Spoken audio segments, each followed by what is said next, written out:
Hey everyone, welcome to this week's edition of the Inspired Parsha. Like every Parsha in the Torah, there's so many beautiful, rich ideas, Hasidic ideas to delve into. And of course, this Parsha is rich with so many ideas as well. But I want to just focus on one verse. There's a verse in Exodus. The verse is in Parshas Mishpatim. It's 23 verse 5, chapter 23 verse 5. It says, if you see the donkey of someone you hate lying under its burden, would you refrain from helping him? You shall surely help along with him. What does this mean? On a very simple level, if you see, someone, your enemy, that their donkey collapsed, you should go over and help them. That's what it seems to be on a simple level. But of course, in the world of Hasidus, in the world of the Hasidic thought, there's always so many deeper ideas. And especially when it comes to the word chamor. The word chamor in Hasidic literature, especially with Chabad, especially in Chabad literature, is usually a reference to the physical world, because chamor comes from the root word of chomer. Chomer is physicality. So listen to the way the Lubavitcher Rebbe explains this verse. It's beautiful. He says that if your chomer falls and collapsed and the burden has overwhelmed you, the burden of life, of living, has gotten so frustrating for you that you just feel like it's collapsed, then even if it's your enemy, and what is it talking about? It's talking about ourselves. There are parts of ourselves, so to speak, that are our own enemy, right? That's bitter and jaded, that loses faith and just, I can't do this anymore.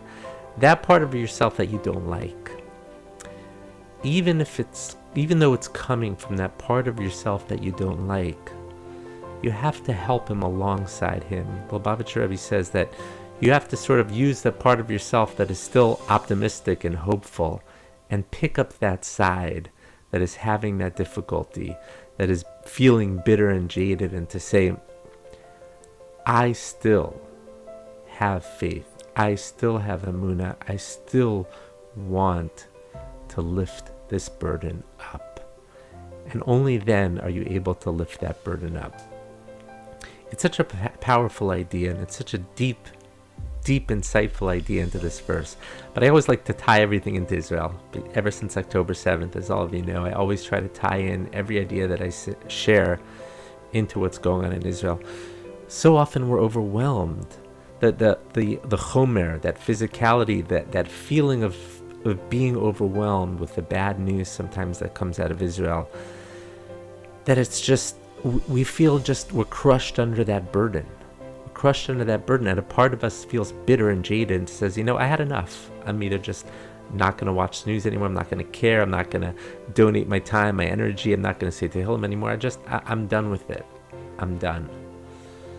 But there's always that part of ourselves that we know still has that optimism, still has that sense of hope. We have to use that side of us to lift that burden up.